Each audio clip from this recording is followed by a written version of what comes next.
আমরা যতটুকু করতে চেষ্টা করেছি। আর পার্লামেন্টের বক্তৃতা, পার্লামেন্ট একটা ফ্রি জায়গা, এখানে এমপিদের স্বাধীনতা বক্তৃতা দেওয়া। এই IMF কে বলেছে বা কে কি বক্তৃতা দিয়েছে সে এবং কারা কোন পার্টির, এটা তো আপনারা নিজেরাই একটু ভালোভাবে শুনলেই বুঝতে পারবেন। এখানে আমাদেরকে তো দোষ দিয়ে লাভ নেই। এটা যারা বলছে, কারা বলছে, আপনাকে খুঁজবেন যে বক্তৃতাগুলি কারা দিচ্ছে, কেন দিচ্ছে, কে কোন পার্টি করে। কারণ রেডিওতে প্রত্যেকের নাম আছে, বক্তৃতা আপনারা শোনেন, পত্রিকা আপনারা পড়তে পারেন, তদন্ত করেন।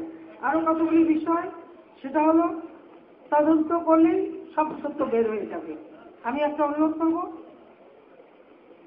ঘটনার মূল কারণ, মূল উদ্দেশ্য থেকে বিভ্রান্ত করার জন্য নানা রকম কথা ছড়ানো হচ্ছে। এটাকে তদন্ত হতে দেন। আমি বলছি তদন্ত হতে নিয়ে নেব। আপনাদের কাছে কোনো তথ্য থাকলে আপনার চেষ্টা করেন তথ্য বের করতে, তথ্যগুলি আপনারা দেন। আমি তো বলে দিচ্ছি, যেই দোষী হোক, সে যে দলের হোক, সে আমার দলের হলেও আমি ছাড়বো না, এটা আমি বলে দিচ্ছি। নিশ্চয়ই তার শাস্তি দিতে হবে। কিন্তু বিভ্রান্তিমূলক কথা, বিভ্রান্তিমূলক কাজ কারা করছে সেটাও দেখতে হবে। এবং এই ঘটনাটাকে ছোট করে দেখার কোনো উপায় নাই। এটা একটা বিরাট ষড়যন্ত্র।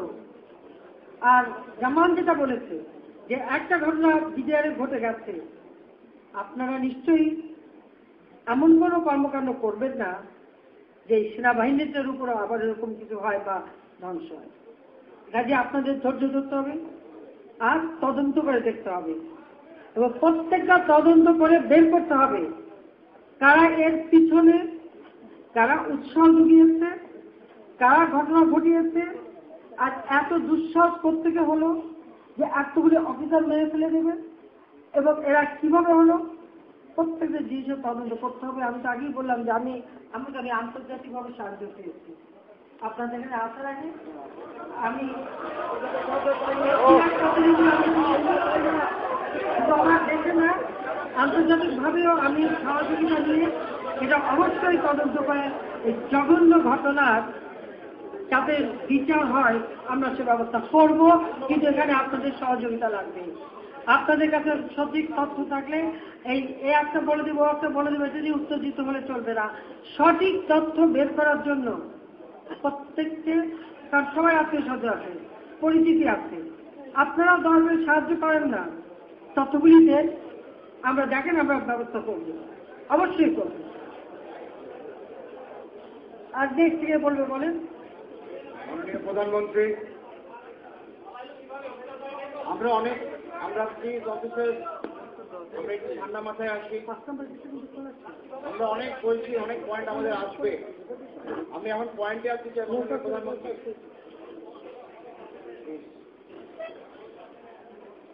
আমাদের অনেক পয়েন্ট আছে, অনেক। আমরা যদি এরকম ভাবে অন্যদিকে চলে যাই তাহলে আমাদের পয়েন্টগুলি আজকে আপনার কাছে আমরা উপস্থাপন করতে পারবো না।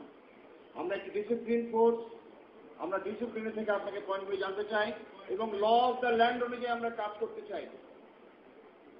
জনসমক্ষে আমরা সবার বিচার চাই। সবাইকে খুঁজতে হবে। আর্মি আন্ডারে 3 বাহিনী, র্যাব, পুলিশ সবাইকে নিয়ে বিভিন্ন জায়গায় ছড়িয়ে ছিটিয়ে গিয়ে অপারেশন রেবেল হান্ট করে সমস্ত দুষ্কৃতিকারীদেরকে খুঁজে বের করে জনসমক্ষে শাস্তি দিতে হবে। মাননীয় প্রধানমন্ত্রী, আপনার কাছে আমার আকুতি আগ্রহ আমাদের সবার। আমরা এখানে কেউ আমার নিজস্ব পয়েন্ট দিচ্ছি না, আমরা সবার পয়েন্ট দিচ্ছি।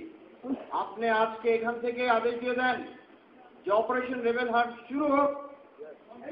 আমরা আছি, আমরা কেউ, please gentleman, please ladies and gentleman, behave, let me finish.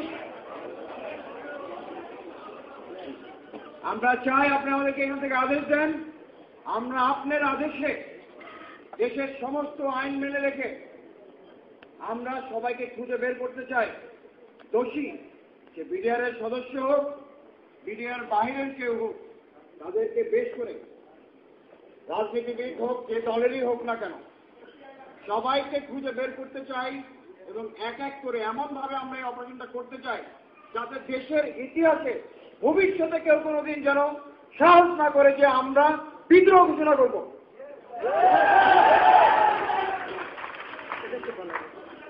মাননীয় প্রধানমন্ত্রী, আমি আপনার উত্তরের জন্য অপেক্ষা করছি আমরা সবাই।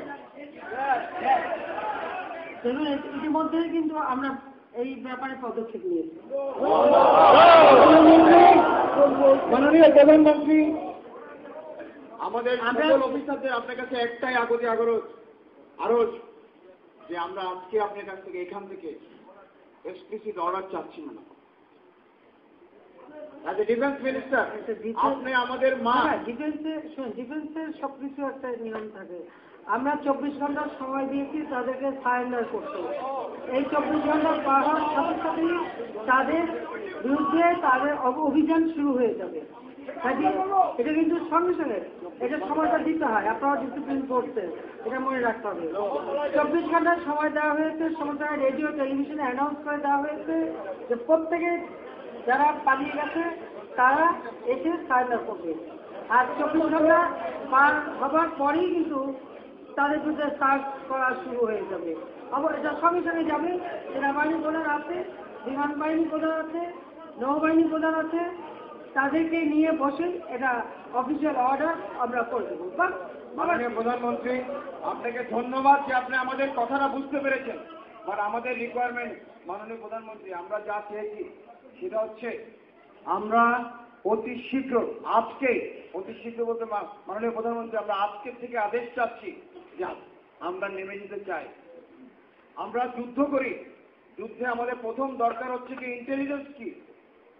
আমরা জানি না এত বড় একটা ঘটনা ঘটে গেল, আমাদের এসপি, এনএসআই, ডিজিএফআই সবাই আমরা আমাদের সবার পিছনে প্রত্যেকের সম্বন্ধে বিশাল মোটা মোটা ফাইল আছে, সমস্ত ধরনের খোঁজ খবর নেওয়া হয়। এত বড় একটা ঘটনা ঘটে গেল, এই তারা কেউ জানলো না, তাহলে কি তারা ওখানে ঠিক মতো তাদের কাজ করছে নাকি তারা জানিয়েছে সেটার কোনো প্রতিকার হয়নি। মাননীয় প্রধানমন্ত্রী, আপনার কাছে আমাদের আরজ, যদি বলে থাকে তাহলে কেন কাজ হয়নি, আর যদি বলে না থাকে তাহলে তাদেরকে দায়ী করে দোষী করা হোক। একই সাথে